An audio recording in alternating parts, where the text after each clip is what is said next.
So I wanted to do some kind of ranking video, but it turns out I'm not really that knowledgeable on any topic, except for Ice and Fire lore, so that's what we're doing. In honor of the first book's 29th birthday, here is every chapter in the Game of Thrones ranked from worst to best. I was originally going to do the whole series, but even if I only talked about each chapter for like 30 seconds, that would still be a 3-hour-ish video, and my computer might actually explode if I tried to export that. So we're doing one book at a time. So I've divided the book into 3 tiers, and first we have the okay tier. There aren't any poorly written chapters in the series, so this tier is basically just chapters that are either really short, or they don't really push the plot forward and we're just checking in on a particular character, or I have a nitpick that brings the chapter down, or, well, the series is pretty dark, so there are some chapters that, while not bad, aren't particularly fun to read. Alright, let's get into it. Number 73 is Daenerys 7. This is the chapter where we meet Mirri Maz Duur for the first time and where Khal Drogo and the Dothraki decide to pre-game their invasion of Westeros by committing war crimes. Look, I like Daenerys as a character, I like her arc in the first book, and I even like the world building in Essos, but the problem is the supporting cast in Daenerys' story are incredibly unlikable. Viserys is an insane person, Drogo and the rest of his horde are barbarians, Illyrio is just a manipulator, and even Jorah, well, in the first book he isn't making any weird advances on her yet, so in this one he's just a human trafficker. I guess the handmaidens are likable, but they're also getting abused a bunch. So yeah, the Dothraki bulldoze through a town, and then they're puzzled that Daenerys is telling them to not assault women. The only saving grace is knowing that Khal Drogo won't be around in the story much longer.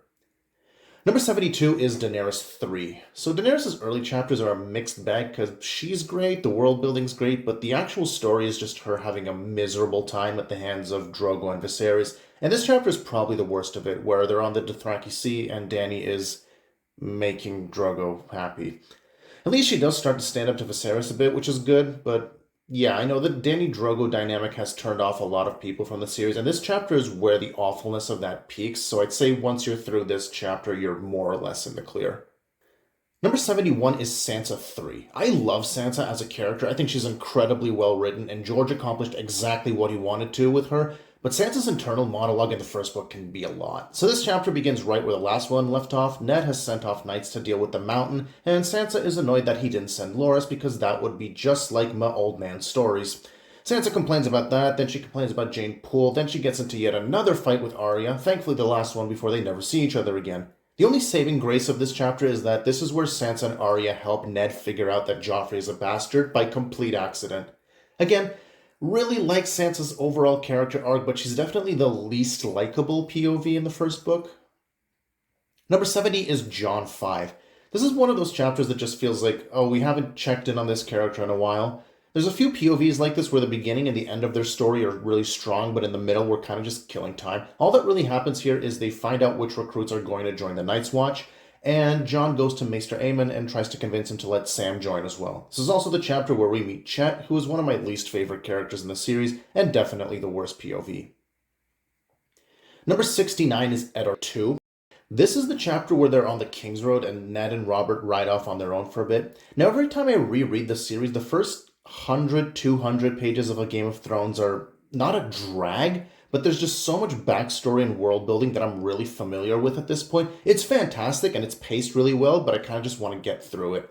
However, while most of the backstory is explained to us very naturally, this one chapter in particular, the dialogue feels really expository.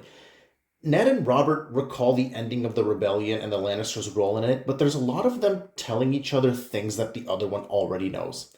Also, the first book has a huge emphasis on the importance of the four wardens, with the fear that Robert doesn't want the Warden of the East to be a child and wants to give the title to Jaime instead. The thing is that after the first book, the Warden title isn't really relevant. It's one of those world-building things that kind of gets sidelined. I'm guessing it might be because of the Civil War. Maybe if the realm is united against an external threat, then it's more important. Number 68 is Bran 5. This is the chapter where Bran and company go riding outside Winterfell and get ambushed by wildlings. This is where we meet Osha, whose main function is to just explain some lore about the Wall and beyond and contradict Maester Luwin's more science-based beliefs. It's fine, but this just gets expanded on more in the next book. Also, this chapter has a lot of animosity from Bran and Robb towards Theon. Maybe this was meant to provide more context for Theon's eventual betrayal. But again, Bran is one of those POVs that really peaks at the start and the end of his arc. Number 67 is Daenerys 1. This is Dany's first chapter where we meet her, Viserys, Illyrio, and learn about the Dothraki and the House with the Red Door that spawned a dozen fan theories. It's our first taste of the complexity of the story, as we now have a new protagonist who is on the opposite side of Robert's rebellion and thinks of all the characters we've already met as villains. But this chapter has all the negatives that a bunch of Dany's other chapters have, because Viserys really is just the worst. Now, how much of this is Targaryen madness or paranoia fueled by Illyrio, that's debatable, but still, Viserys is an absolutely awful person, and Dany is much better off when he's gone.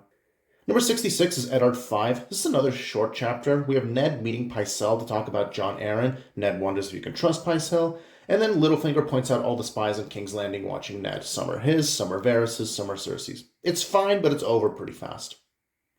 Number 65 is Catelyn 2. This is the chapter where they get the mystery box from Lysa with the message warning them that the Lannisters killed Jon Arryn. The whole thing about the letter being written in a secret language that Catelyn and Lysa invented as kids has always seemed a little overcomplicated, especially since the letter was well hidden in the box already. Yeah, that detail has always irked me for some reason, and it kind of brought the chapter down. But it does get the plot moving pretty fast. I feel maybe Ned should have slept on his decision to become Hand of the King at least, but once they get the letter, he immediately becomes set on going to King's Landing. Number 64 is Catelyn 4. This one I have mixed feelings on. This is our first chapter in King's Landing. This is the chapter where we meet both Varys and Littlefinger for the first time, and all of that is fantastic. But oh boy, get ready to see a lot of chapters involving the Catspaw Dagger coming up. The Dagger subplot is definitely one of the messiest subplots in the series, and to this day we're still not 100% sure what happened and who was behind it, and all the possible culprits just lead to more questions. This chapter is brought down heavily by Littlefinger's entire plan hinging on a lie that can easily be disproven by countless people, including Varys, who is in the room when he says this. I don't know why Littlefinger didn't just admit that he lost the dagger to Robert. I mean, any of the Lannisters could still have access to it. Which leads us to number 63, which is Eddard 4. This basically picks up where the previous one left off. Ned reaches King's Landing, has his first small council meeting where we learn about the Hand's tourney, and then Littlefinger takes him to the brothel where he's hiding Catelyn. I just don't know why Ned eventually starts trusting this guy who very clearly wants to nail his wife. Anyway, more stuff with the Catspaw Dagger, and this is technically the last time Ned and Catelyn see each other, which is kind of sad. Number 62 is Bran 3. This is the chapter where Bran is unconscious, and again, it's a short one. He has his first dream of the three-eyed crow, where he sees the whole world from the sky, and then he wakes up and names his wolf Summer. And that's about all that happens. Number 61 is Eddard 8. This is another short one. This is the one where Robert decides to assassinate Dany, and Ned quits his role as Hand of the King. Just a lot of arguing and yelling, and then Littlefinger offers to take Ned to the brothel where Robert's bastard is. I feel like this one could have been combined with the next chapter, making them both a lot stronger. Number 60 is Daenerys 2. Of all the early Dany chapters, this is probably the best one. While there's still all the problems of Dany chapters, at least this one has a lot of world building. As we're introduced to the Dothraki culture, we have Dany's wedding, this is where she meets Jorah, and we see the petrified dragon eggs. There's also the first hints of Dany trying to take control of her life, but she's still going to suffer through a lot of misery before she gets there. Number 59 is Catelyn 3. This is the chapter with the assassination attempt on Bran. The whole messiness of the Catspaw Dagger is what brings this one down, because aside from that, it's pretty good. We have Robb chastising Catelyn for being unavailable when he and Rickon need her. Then there's the actual assassination attempt and Summer saving Bran, and Catelyn's decision to leave Winterfell and the beginning of preparation for a war that everyone hopes will not come to fruition. Alright, so now we're moving into the good tier. These chapters are all solid, the story is great, the character moments are fantastic, but when I think about why I love this series so much, these aren't going to be the first chapters that come to mind. If you're enjoying the video, please consider liking and subscribing. I make videos about what I'm reading and what I'm writing, and would love to make even more. And if you don't like what you're saying, please let me know in the comments which of my objectively correct opinions you disagree with. Number 58 is Eddard 6. This one starts with another small council meeting about the Hand's tourney and how much it's going to cost, and then Ned tries to solve the mystery of why Stannis would visit a brothel. He eventually meets Gendry, who of course will play a much bigger role in the next two books, and realizes that Jon Arryn's death has something to do with Robert's bastards. Number 57 is Bran 4. Every time I read the first book, I always forget that Tyrion goes back to Winterfell on his way down from the wall. Could have been easy for some minor character at Winterfell to come up with the saddle for Bran, but this was a good way to make us sympathize with Tyrion a bit more, as he is, at the time, the sole likable character in the family full of main antagonists. But I do always forget about this chapter. However, it is propped up a bit by Old Nan's sweet summer child monologue, which is a classic. Number 56 is Tyrion 4. This is where Tyrion, Catelyn, Bronn, and company are traveling through the mountains towards the Eyrie and get into a fight with mountain clans. I really like a lot of the interactions in this chapter, as we have one of the first major confrontations between POVs on opposing sides of the conflict. We don't really know who to root for here. Obviously, we like Tyrion and we know he's innocent, but we can also sympathize with Catelyn, and we're meant to be rooting for the Starks in general. This is also where it becomes clear, if it wasn't before, that Littlefinger is not someone meant to be trusted. I also like the detail about Catelyn telling everyone that they were going to Winterfell, which shows that while the decision to arrest Tyrion was spontaneous and perhaps unwise, she did put some thought into what to do next. I also like how Tyrion slowly gets more and more freedom and more comfortable with Bronn, as well as getting armed. I think it would have been less interesting if he was just imprisoned for the whole journey. Number 55 is Arya 1. This is the first chapter for one of the best characters in the franchise. The chapter basically serves to establish how Arya and Sansa are polar opposites, as well as Arya's constant clashes with Septa Mordane. We also get to see Robb and Joffrey train in the yard, and this is our first glimpse of the fact that Joffrey is the absolute worst person on the planet. I think back to early seasons of Thrones, the hate for Joffrey was something that brought everyone together. Also, I love the detail about Jon saying that bastards can't hit princes when Arya asks him why he's not involved in the training.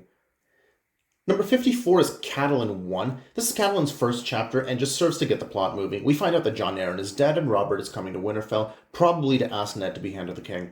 Other than that, it serves to establish that Catelyn and Ned married after Brandon died, and we get our first lore about the different religions in Westeros, namely the old gods worshipped by the Northerners and the seven worshipped by everyone else.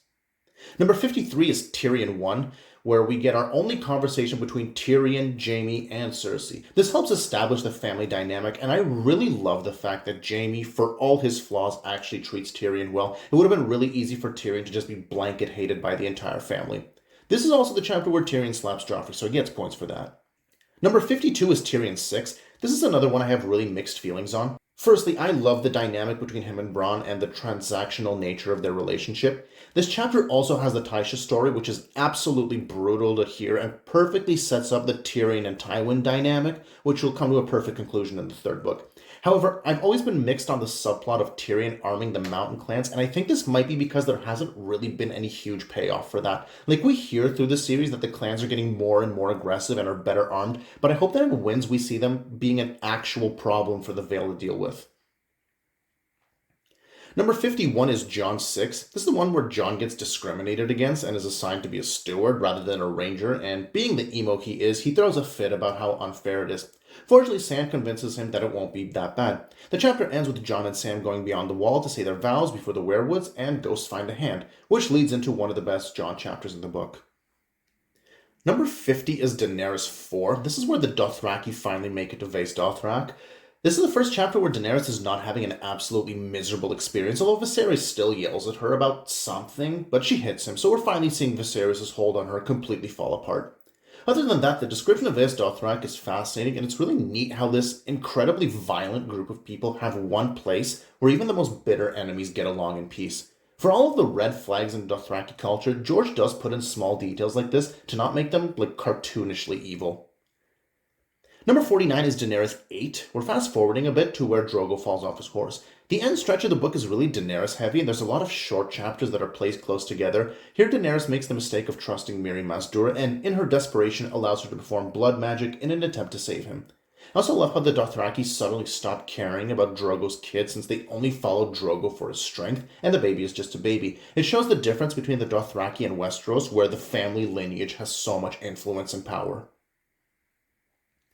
Number 48 is Tyrion 3. This is Tyrion's last chapter at the Wall. By now we've seen Jon's idea of the Night's Watch completely shatter, and that it's basically a prison colony to guard the realm from creatures that may or may not be mythical. We might be tempted to shrug off the old bear's plea that the Night's Watch needs more men, but by the end of the book we see glimpses that the conflict beyond the Wall will eventually be as important, if not more so, than the political conflict in the south. Speaking of the Wall, we also see the top for the first time, and I love the amount of mystery there is about this land of snow and haunted forest that's beyond the edge of the world. Number 47 is Eddard 10. This is another short one. This is where Ned is recovering from his injury after being ambushed by Jaime. The main thing that elevates this chapter is that it's the first time we see Ned dream about the Tower of Joy and Lyanna's promise, which is, of course, central to the story. Number 46 is Bran 7. This chapter comes right after Ned's death. We see both Bran and Rickon having identical dreams about Ned being in the crypts before they even know he's dead, which sets up Bran's abilities, which will be expanded on in the next book. This chapter also has one of the most jarring expositions in the book, in my opinion. I love what we learn about the Children of the Forest and the First Men and the Andals. However, it does kind of feel like Maester Luwin's reading a wiki entry. Also, I've never been crazy about ending Bran's story right when the Raven arrives with the news of Ned's death. I feel like we should have gotten a bit more right after. Number 45 is Arya 3. This chapter is fascinating if you can just accept the fact that Arya happened to stumble upon Varys and Illyrio in the catacombs, which I'm okay with. I love how this is something you have to piece together on your own. Neither of them are named, but there is enough information there to figure out who they are. I just wish that Arya had tried to explain to Ned what she heard again later. When she tells him, he kind of dismisses it as mummers, but maybe if she had thought about it and tried to warn him again. I mean, realistically, there's not much that Arya could have done, but it's just frustrating that there were so many warning signs for Ned. Number 44 is Daenerys 9. This is the penultimate Dany chapter where she finds out her son was born a deformity and that Mirri Maz Duur used her to get revenge on her people and potentially save thousands of lives from the Khalasar. This also has Dany mercy killing Drogo, which is an interesting story decision because despite what you might think about Drogo as a character, seeing him in this state and seeing him die this way just doesn't feel right. Anyway, this chapter loses some points. For one, beginning the eternal fan debate about whether Mirri did anything wrong, and two, being ground zero for the time-traveling fetus theory, which is without question one of the stupidest things this fanbase has ever come up with. Number 43 is Tyrion 8. This is the battle at the Green Fork, which is the biggest action set piece we see in the first book. George's big battle scenes are solid enough, although I do think he's better at writing one-on-one duels and smaller fights in general. This is also the chapter where we meet Shay, who I feel really overstays her welcome in the series, although the ending of her storyline is perfect. Not much else to add, just a long battle sequence, and I think it was great to have this be from Tyrion's POV because, again, we're generally rooting for the Starks, but we want Tyrion to be okay. Number 42 is Daenerys 6. This is her first chapter post-Viserys. This is where they go to the market and there's the assassination attempt on her. I do love how Jorah being a spy is brought up multiple times in the book, but it's like brought up in passing. If you're just skimming the book, you might actually miss it. It's also been so long since it was mentioned that you might have forgotten about it, and then suddenly he saves Dany from being poisoned. We also have Drogo's hype speech about conquering Westeros. I love how he goes from being uninterested in Westeros to wanting to burn it to the ground to dying of an infection in the span of like a few days. So yeah, solid Dany chapter, and it starts moving her plot forward. Number 41 is Sansa 5, and it's irritating that at this point she still trusts Joffrey. This is the chapter where she goes and begs for mercy for Ned, and it's good that she actually tried something, but this delusion that Joffrey is a good person is just so infuriating. But bravo, George, for making it convincing.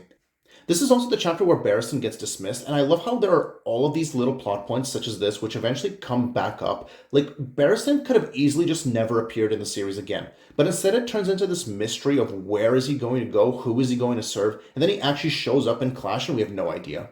Also, this chapter loses points because nobody shoves Pycelle to the ground after he says treason is treason for like the 5th time. Number 40 is Catelyn 10. This one is really short and could be paired easily with the chapter that comes right before, but this is the one where Jaime gets captured. There's been a sense of uncertainty for the last dozen or so chapters as the Starks know they cannot lose. If they do, everyone dies. And there's this sense of relief when Jaime is finally apprehended, and you get a sense of hope that maybe this is going to work out. Kudos to George for putting this chapter literally right before the one where Ned dies. Number 39 is Eddard 1. This is where Robert arrives in Winterfell. We meet Robert, Cersei, Jaime, Joffrey, Tommen, Marcella, Tyrion, Sandor for the first time. It is a lot, and I do think Jon's first chapter does a better job of establishing who everyone is. I also love that despite all of Robert's flaws, and oh man are there a lot, he decides to visit the crypts as soon as he arrives, although you could argue that that was just one more reason for Cersei to despise him. Also, this is a nitpick and was probably done to not overwhelm the reader, but why are there only 3 Kingsguards here? They left 4 in King's Landing to defend who? Renly? Renly comes up later with Barristan. Maybe Stannis? Is Stannis even at King's Landing at this point? And who's ruling in King's Landing? There's no hand, so who's calling the shots? Is it Littlefinger? It's not a big deal, and I understand why it was done, but it does irk me a bit. Number 38 is Sansa 4. This is right after Ned's arrest, where Sansa is trapped in the tower with Jane Poole. We see the beginnings of cracks in her worldview as she sees that something has gone horribly wrong. Then we watch her get gaslit by Cersei, Pycelle, and friends, which is just horrifying because we know they're lying. We can see that Sansa's trying to do the right thing, but there's also the revelation that she was the one who warned Cersei that Ned was sending them home, which sent this all into action. And that's such a huge detail that is so casually revealed in a blink and you might miss it moment. And of course, this is the last time we see Jane until she reappears as Arya, which is just heartbreaking knowing that's what happens. Jane was not a nice person, but she absolutely did not deserve what happened to her. Number 37 is Eddard 9, where Ned is taken by Littlefinger to the brothel with Robert's newest bastard, and then gets ambushed by Jaime and friends.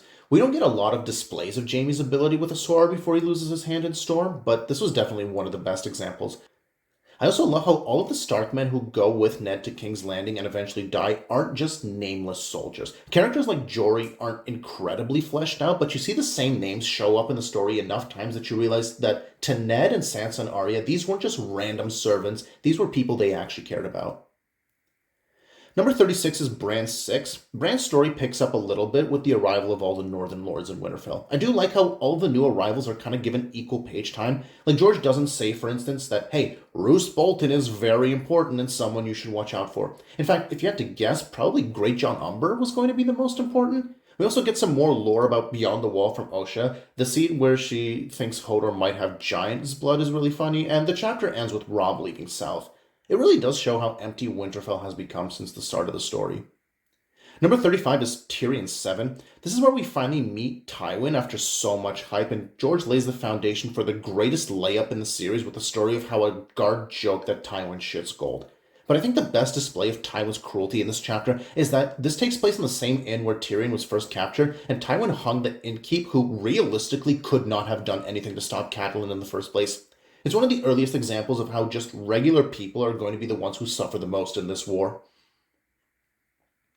Number 34 is Arya 4. Right after Ned's arrest, the Lannisters come for Arya. To this day, we don't know if Syrio survived or not, and while I don't believe the theory that he's actually Jaqen, I do find it interesting that George has gone out of his way to not confirm or deny what happened to Syrio, even while we know that Meryn survived. This chapter also has Arya's first kill, where she stabs the stable boy, which paves the way for the dark path that she will go down. Number 33 is Tyrion 9. This is the last Tyrion chapter in the book, where we find out that Renly has declared himself king. This chapter is mostly just set up, with Tywin sending Tyrion to rule as Hand in his place. I don't know if George knew that Tyrion was going to be a fan favorite character, but I think it was a great narrative choice to give this fan favorite the same job that just got its last two occupants killed, including the guy we thought was the main character. Also, while we've seen how cunning Tyrion is, and know he'll probably do well in King's Landing, we see that his greatest vice might be his eventual downfall when he decides to bring Shae despite being told not to. Number 32 is Sansa 6. All of the eye-rolling moments in Sansa's narration were worth it by the time we get to this chapter, where she finally sees that life is not an old man story. She finally sees Joffrey, Cersei, Meryn, Littlefinger, Pycelle, all of them for what they are. The scene where Joffrey makes her stare at the heads is just brutal, and I love the moment where she contemplates pushing him off the edge, even knowing she would die for it.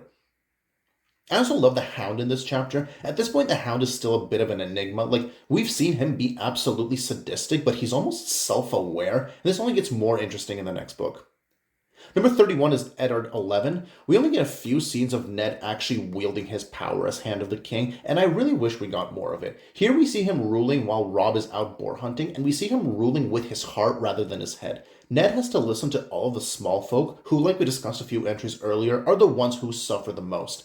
And this is yet another of those small plot points that eventually balloon several books later, as Ned inadvertently creates the Brotherhood without banners by sending Beric, Thoros, and friends to kill Gregor Clegane. I doubt he could have predicted that one day that same group would be led by his wife, who was now a zombie. And now we're into the great tier. When someone asks why I still care about this series, even though it's been 14 years since the last entry, these are the moments why. Number 30 is Catelyn 6, where the group arrives at the Eyrie. Here we meet the Blackfish, Maya Stone, Lysa, and Robert Arryn. I love the ascent to Eyrie. It's almost too far-fetched, and you do wonder a bit how people make this trip all the time, but there's enough thought-out detail here to make it almost look plausible. Also, I do love how different the Eyrie is from everything else we've seen. Like, at this point in the book, we've been to Winterfell, King's Landing, Castle Black, Pantos, Vaes Dothrak, and now it's like, here's a castle on a mountain that you can only reach on a path that's mostly wide enough for a mule. Just a great chapter, and it's also interesting seeing how Catelyn is slowly coming to terms with the fact that kidnapping Tyrion maybe wasn't a great idea, but now she kind of has to make the most out of it. Number 29 is Jon 3. Here is our first chapter at the Wall, and Jon's idea of the Night's Watch is completely shattered when he sees the types of people that are here. He also gets mercilessly ridiculed by Alistair Thorne, who is such an underrated character. I also love the scene where Donald Noy basically tells him to check his privilege, because so far in the book, Jon has just been complaining about his life, and his complaints are valid. But then Donald Noy just asks if he thinks any of these other randoms got proper training in the castle they grew up in. The Night's Watch is such a great deconstruction of an order that may have once been noble but has now fallen from grace. Number 28 is Catelyn 8. This is where Cat arrives at Moat Cailin, one of the coolest locations in Westeros. This chapter is mostly just battle strategies with Robb, but I love the emphasis on how dire the situation is. Like, if they lose, they all probably die, and if they surrender now, it's probably not much better. So Robb, who is still a child, is going to war with Jaime and Tywin Lannister, and he just has to win. Number 27 is Jon 1. I said before that Jon's first chapter is a great introduction to the cast because he's literally watching everyone important enter the hall and he gives his thoughts on them. So it's good if you're reading for the first time and you're still a bit overwhelmed by all the names. This chapter does have Tyrion's infamous cartwheel, but I've never had a huge problem with that. And anyway, he makes up for it with his advice to Jon about remembering who he is and wearing it proudly so others can't harm him. Only real nitpick is that Jon's decision to join the Night's Watch is presented as like something he had thought of for a long time, but also Benjen kind of suggested to him, and we later hear that Ned had encouraged him. I don't know, that's always been a bit muddy, but what's important is that Jon went willingly and stayed willingly. Number 26 is the prologue. This is it. This is what started all of it. We're thrown into a cold winter forest with 3 men from a mysterious group, and they're out looking for wildlings, and suddenly they encounter ice zombies that no one has seen in thousands of years. I mean, from the very beginning of the story, it's just so beautifully written. You can't help but be glued to the page. And I still love that for all the hype around the politics and scheming and medieval warfare, we start up north watching magic return to this world because the War at Dawn is at the end of the day what this series is building towards. Can't wait to see how it ends. Number 25 is Catelyn 5. This is where Catelyn arrests Tyrion at the Inn of the Crossroads. It's a fantastic scene, everyone knows that, but there are 2 things that I really want to focus on. One is the inn itself.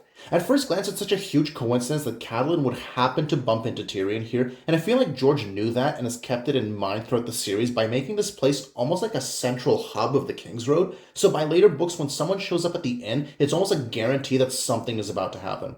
The other thing is how Catelyn is worried about whether the Bannermen will answer her call. This is the first showcase of something Catelyn hammers into Robb's head later on. Bannermen are not your friends. They may not stay loyal if they see weakness, which is something we see several times throughout the series. Number 24 is Tyrion 2, where Tyrion and Jon are on their way to the Wall. This chapter I mainly remember for Tyrion explaining to Jon why he reads a lot and how this is basically the only way he can contribute to his family, and how if he hadn't been born into nobility, he probably would have just been thrown away. Tyrion being a subversion of the typical dwarf trope in fantasy is really well done, and I just love how he's characterized in this chapter. There's also the first few hints of the Watch not being as noble as Jon imagined it in his head, although I will say that everyone in this book judges Yoren by his appearance, and his actions at the end of the book when he saves Arya completely throws that back at everyone. I do love the dynamic between Jon and Tyrion, and I hope they run into each other again at some point, although they'll be completely different people by then. Number 23 is Jon 7. This picks up right after the last Jon chapter where they found the 2 bodies from Benjen's group, and Sam manages to notice that there's something off about them. We then get the altercation between Jon and Alistair after everyone finds out that Ned is apparently a traitor, and it culminates with Jon and Commander Mormont defeating a White together. Also, the fact that the Ranger brought back to life by an other was literally named Othor, just peak naming convention by George, and not the last time we'll see something like this. Number 22 is Jon 4. There's a handful of chapters that almost stand up as short stories on their own, and this is a good example of that. This is the chapter where we meet Sam, and he goes from being the craven outcast to still a craven, but accepted by the group, and also shows Jon, who just recently managed to get the rest of the new recruits to like him, start to show leadership skills, as he convinces them to be kind to Sam. Meanwhile, Sam's backstory and his reason for joining the Watch is just heartbreaking, and it's nuts how Randall Tarley is this cruel and still might not crack the 10 worst parents in the series. Number 21 is Eddard 7. This is the second half of the Hand's tourney where the Mountain almost kills Loras and Sandor. I love how the tourney kind of throws a lot of names and houses and sigils at you, but some of those names end up being really important. Like, there's a few mentions of Thoros of Myr having a flaming sword, which becomes iconic in the third book. But also Beric and Loras manage to stand out from the crowd, and there's this rivalry between the two Clegane brothers, but I'll touch on that in a bit. This chapter also has Varys warning Ned that Cersei almost had Robert killed by baiting him into fighting in the melee because he won't let his wife stop him. It's almost funny that this plan could have actually worked. We also get the breastplate stretcher scene, which is just priceless. We're heading into the top 20, and man, we're really splitting hairs at this point. Like, each one of these chapters is perfect. Number 20 is Daenerys 10, the finale of the book. Drogo's body is burned, and Daenerys decides to burn Mirri Maz Duur alive, and also kind of maybe try to take her own life. I do find it interesting that this is left a little vague. Like, she does not know for sure that the eggs would hatch. Of course, this chapter has the dragons hatching, after the entire book bit by bit hinted that magic is returning to the world, with werewood dreams, and the others, and blood rituals, and finally dragons. One other thing I find fascinating is that the Blood Riders initially did not want to follow Dany because she was a woman, but immediately they fall in line when they see dragons. And this reinforces something that is hinted at several times in the series, that Targaryens were able to hold Westeros because they had dragons, and once those dragons were gone, it showed how fragile their rule was. Now, if only Dany could get back to Westeros. Number 19 is Jon 2. This is Jon leaving Winterfell and having his goodbyes with Bran, Robb, and Arya. Catelyn's treatment of Jon is, of course, the single worst act committed in this series, but the standout moment in this chapter is Jon giving Arya Needle.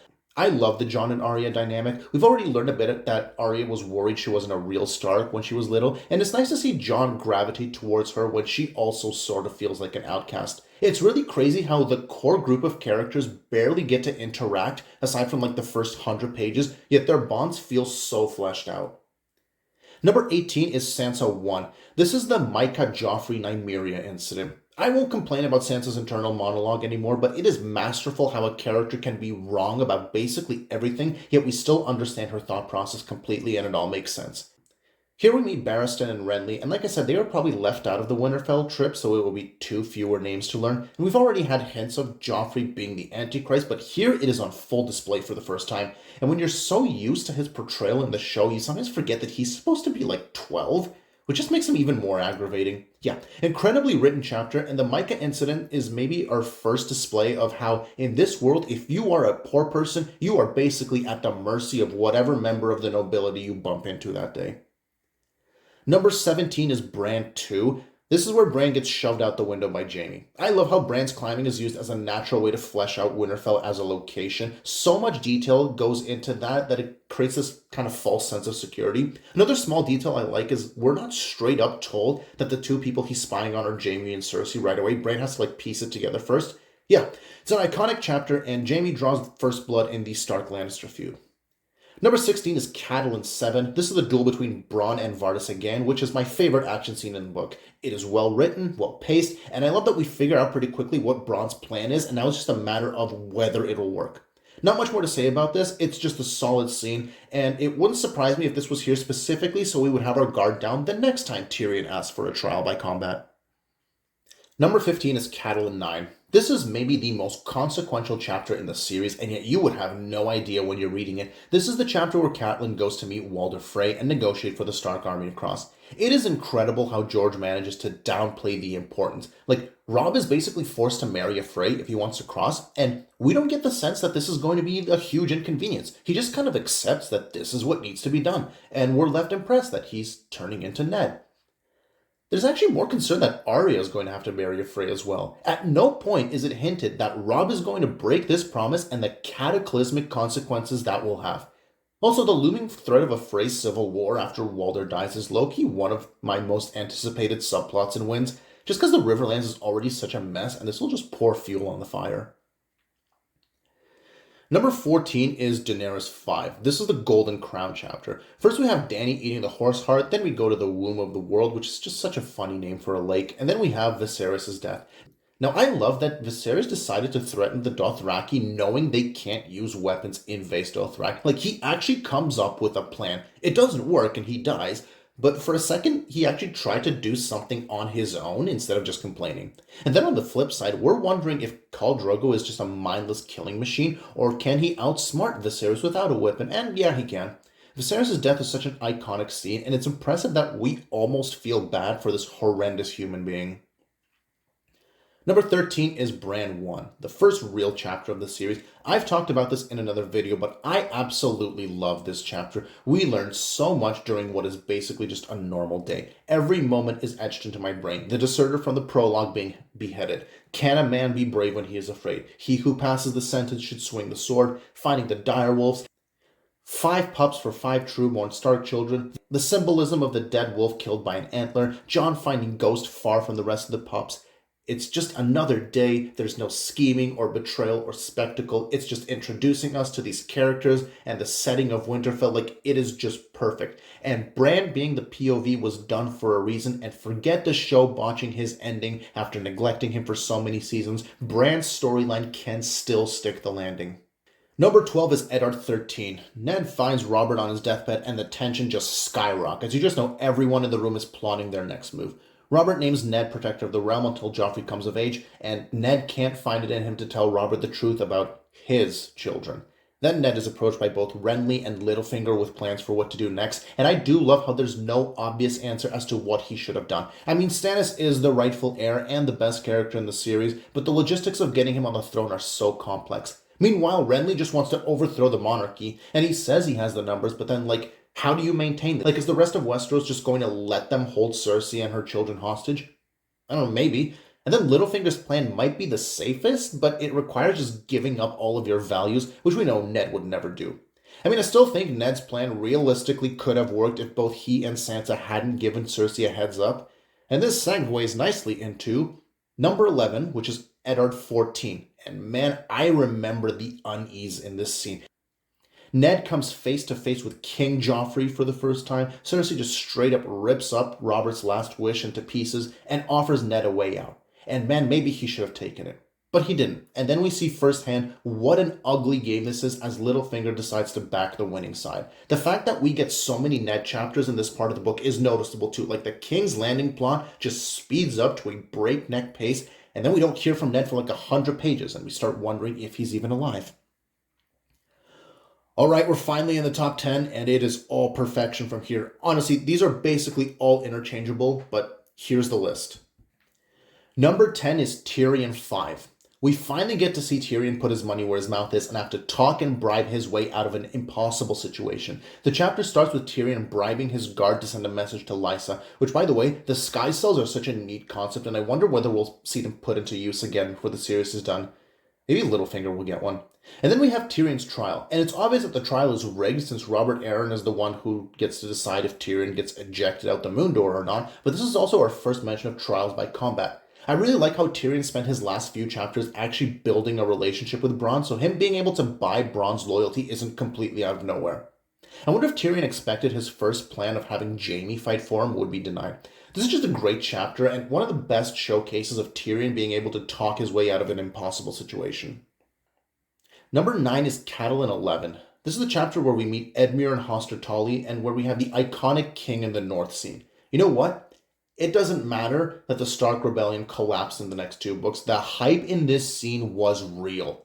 I also love how this chapter is complemented by the one right after where Dany's dragons hatch. The Northerners had submitted to the dragons, and the dragons are gone now, and there's no reason why they should just bow before Joffrey. I absolutely love this chapter, and I really love that it wasn't Robb or Catelyn's idea. It was the Bannermen who decided that they want to be ruled by one of their own. And we can see this reflected in the later books, especially Dance, where even after so much death and destruction, many of the Northern Lords are still loyal to House Stark because they earned it. Number 8 is Jon 8. This one starts with Jon getting Longclaw, really reinforcing the idea that for all of the questionable characters at the Wall, the Night's Watch are still supposed to be a family, and Commander Mormont giving Jon the sword echoes what we learned, that at the Watch you earn your way to the top, your name doesn't matter. But what really elevates this chapter is Jon's conversation with Maester Aemon and the revelation that he is a Targaryen. I love that this isn't just a plot twist where Aemon reveals his last name. There is a reason for this, as he recalls to Jon all the times he was tempted to leave the Wall because of events happening with his family, the last of which being Robert's rebellion. It's really fascinating because we've heard so many horror stories about Ares and Rhaegar and might not have considered that there was someone in the realm who was their family. Obviously, we have Dany, but Dany was born after everyone else had already died. But Aemon would have known all of the Targaryens who were wiped out during the rebellion. It's such a great chapter and adds another layer to Maester Aemon, who's just really cool. Number 7 is Eddard 15. This is the last Ned chapter in the series where he's trapped in the Black Cells, and I love how much time we spend understanding just how horrifying this location is. We get more backstory in the Tower of Joy, and I really do wonder because R plus L equals J is so ingrained in the fanbase now that when you read these flashbacks, it seems so obvious, but I wish I was around in the fanbase back then when people were first piecing it together.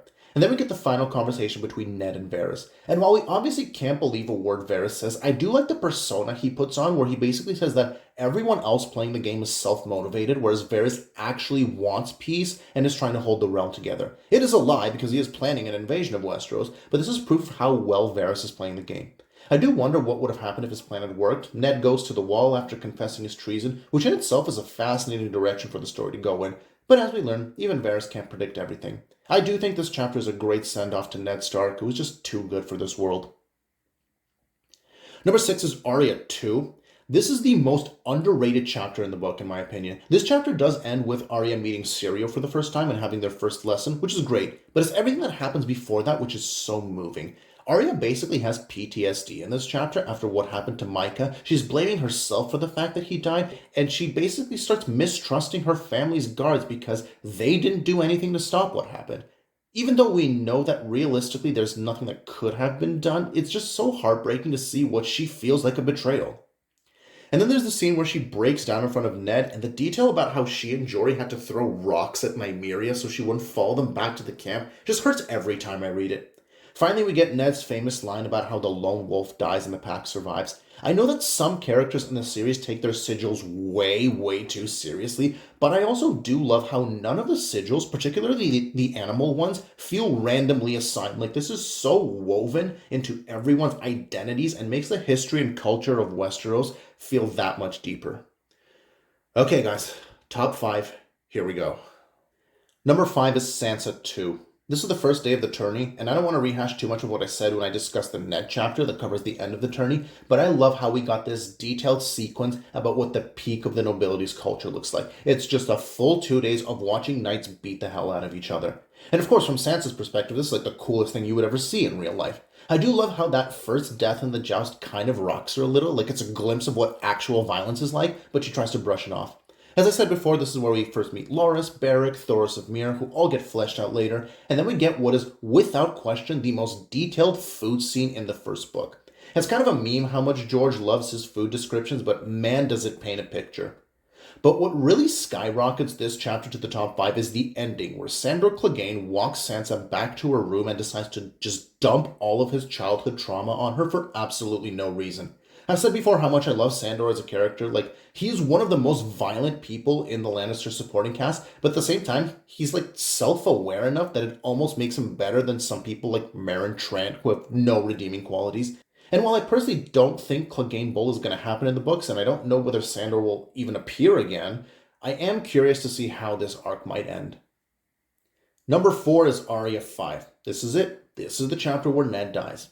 What can I even say about this scene that hasn't been said already? First, Arya's time in Flea Bottom just sounds like an awful experience, but her watching Ned confess and all the people throwing stuff at him, and she's just powerless to stop him. And then there's Joffrey's decision to just throw away peace as an option. It really shows how delusional he is and how he's convinced he's the main character. I do like how this is structured. If you're reading this chapter and haven't gotten spoiled, you might try to justify it. Like, if Ned was really going to die, would it happen in someone else's POV? And plus, there's nothing in Ned's last chapter that remotely indicates, hey, we're never going to see a chapter start with Eddard again. And finally, I think Ned's death is a great piece of inspiration for anyone who's writing their own stories. Look at this scenario, look at the predicament Ned is in, and ask, how does he get out of this situation without it being really stupid? And the answer is he doesn't.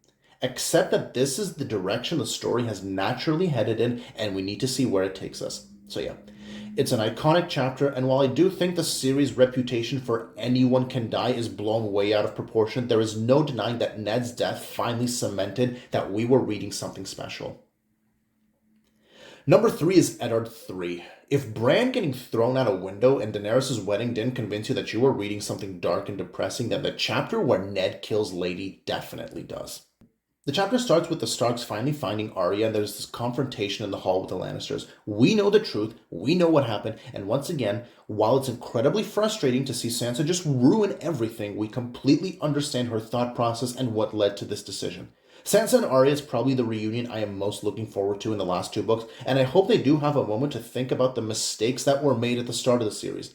But if the last chapter proved that Joffrey was the worst person on the planet, this one cements that Cersei is probably even worse.